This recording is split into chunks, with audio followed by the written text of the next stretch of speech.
Comment repenser le logement étudiant? C'est sur cette question que le Master 1 en Design Social de Nîmes travaille en partenariat avec le Crous.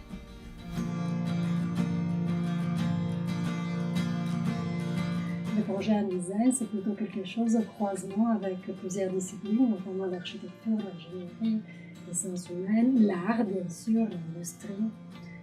Pas simplement. Le design social ajoute à tout ça aussi les collectivités, les hôpitaux, et aussi le fait qu'en fait, on travaille plus pour l'individu, mais on travaille pour les collectivités, mais aussi il y a cette chose très compliquée en design social, et c'est à vous l'enjeu, c'est-à-dire de faire un projet pour chacun et pour tout le monde.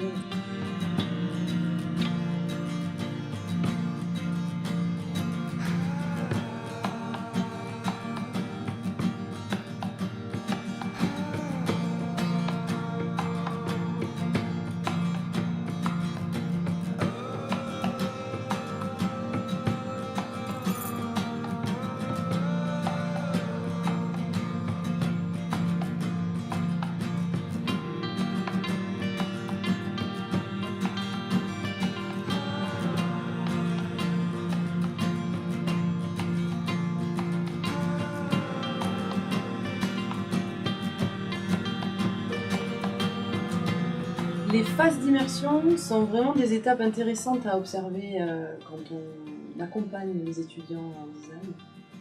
Parce que, en fait, ce sont des phases d'observation qui leur sont utiles pour comprendre les expériences, les pratiques des participants au projet.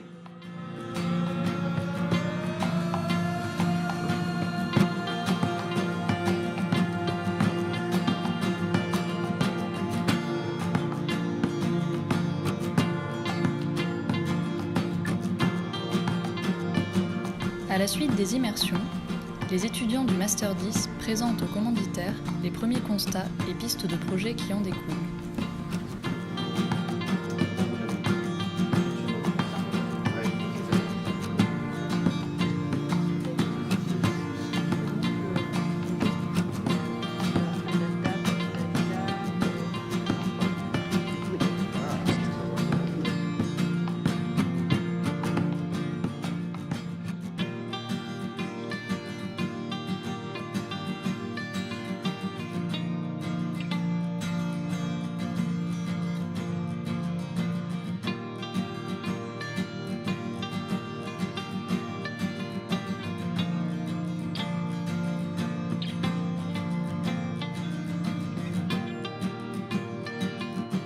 Les ateliers constituent vraiment une étape du projet et je dirais même une méthodologie spécifique au design et plus particulièrement aux étudiants en Master 10.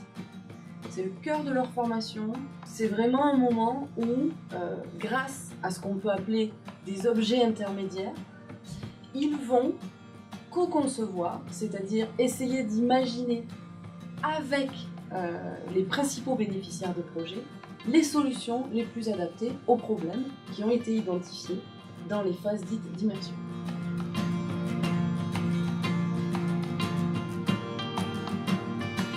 La co-création, ça mène à un certain point et après on doit intervenir en tant que designer parce que les gens ne décident pas à notre place. Faut pas rêver. Ils amènent beaucoup d'éléments, ils mettent d'eux-mêmes dans le projet, ils apportent des idées et tout.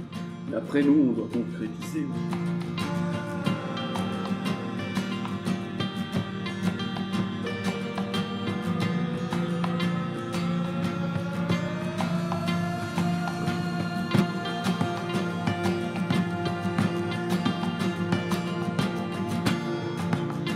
Quand on est étudiant, on cherche finalement à expérimenter, à bien vivre et en même temps à faire partie, à mon sens, d'une communauté, d'un groupe constitué qui est ancré dans un territoire et en même temps qui fait partie peut-être d'un réseau plus vaste. Habiter dans une résidence, c'est comme habiter dans une machine à habiter, mais qui pourrait être hyper stimulante, vraiment singulière, une expérience de vie dans laquelle on pourrait participer pendant 6 mois, 1 an. Et on sait que le bâtiment en fait constitue une singularité urbaine particulière.